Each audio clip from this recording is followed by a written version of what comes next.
Hindu caste system. Caste societies can be found in a number of regions of the world, such as among the Rwandans in Central Africa, but the best known and certainly the best described example of the caste system is in Hindu India. Hinduism's sacred Sanskrit texts rank all people into four categories called Varnas, which are associated with certain occupations. Even though local villagers may not always agree about who belong to which Varna, most people accept the Varna categories as fundamentally essential elements of their society. According to a Hindu myth of origin, the four major Varnas originated from the body of primeval man. The highest caste, the Brahmins, who consist of priests and scholars, came from his mouth.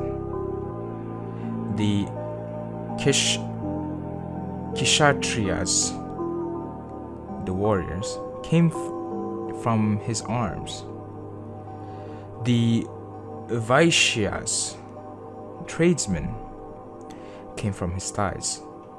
And the Shudras, cultivators and servants, sprang from his feet. Each of these four castes is hierarchically ranked according to its ritual purity. Below these four castes, and technically outside the caste system, is still another category called the untouchables, or literally outcasts. The untouchables who are confined to the lowest and most menial types of work, such as cleaning land shrines or leatherworking, are considered to be so impure the members of the four legitimate castes must avoid all contact with them. Today, this lowest caste prefers the term Dalit, which literally means the crushed or oppressed people. Ideally, all of Hindu India is hierarchically ranked according to these four basic castes. In public, however, each of these four categories is further subdivided and stratified to add to the complexity of Indian caste system. The order in which these subcastes are ranked varies from one region to another. These local subgroups called Jati are local family groups that are strictly endogamous, so they can only breed within the group. All members of the Jati who share a common social status are expected to behave in ways appropriate for the Jati. A person's Jati commands his or her strongest loyalties, serves as a source of social support, and provides the primary basis for personal identity. Thus, the Jati is the important social entity in traditional Hindu society. The members of each Jati maintain its corporateness in two ways. First, through egalitarian socializing with members of their own Jati, and second, by scrupulously avoiding any type of egalitarian socializing, such as marriage or sharing of food with members of other Jati.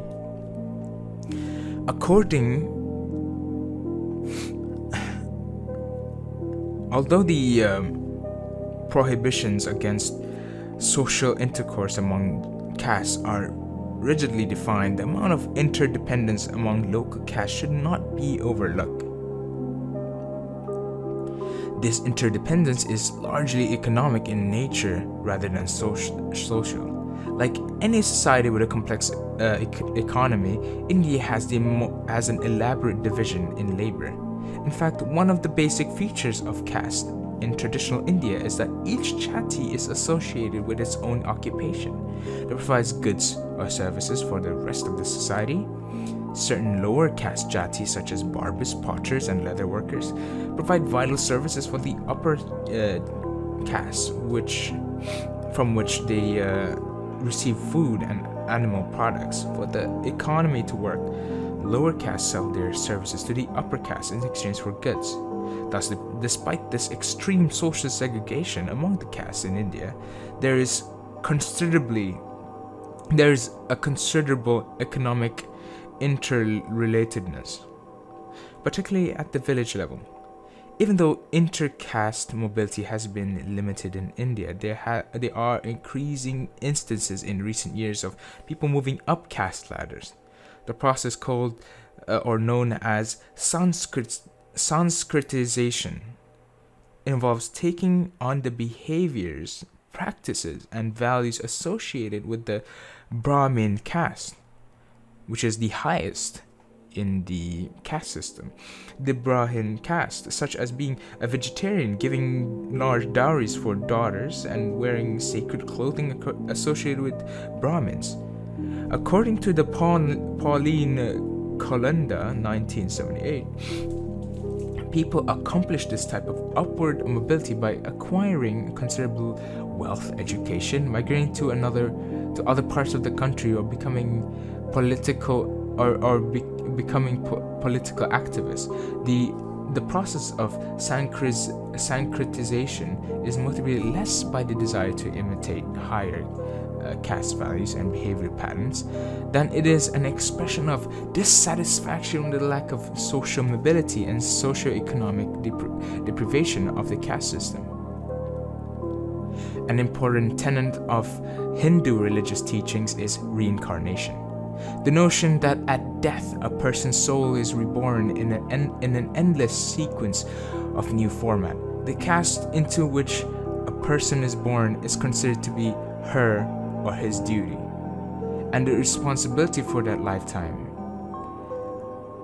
Hindu scripture teaches that the good life involves living according to the prescriptions of the person's caste. Members of a higher caste must do everything possible to retain their ritual purity by avoiding any intimate interaction with the members of lower castes. Accordingly, members of a lower caste must refrain from polluting higher castes. It is thought that those who violate their caste prescription will come back in a lower caste, or if a transgression is sufficiently serious, in a non-human form. Hindu scripture is explicit about the consequences of violating prescribed caste behaviors. For example, the Brahmin who steals the gold of another Brahmin will be reincarnated in the next 1,000 lives as a snake, a spider, or a lizard. That is powerful sanction. In other words, people believe that their caste status is determined by how they behaved in former lives, and that their present behavior determines their caste status in future lives.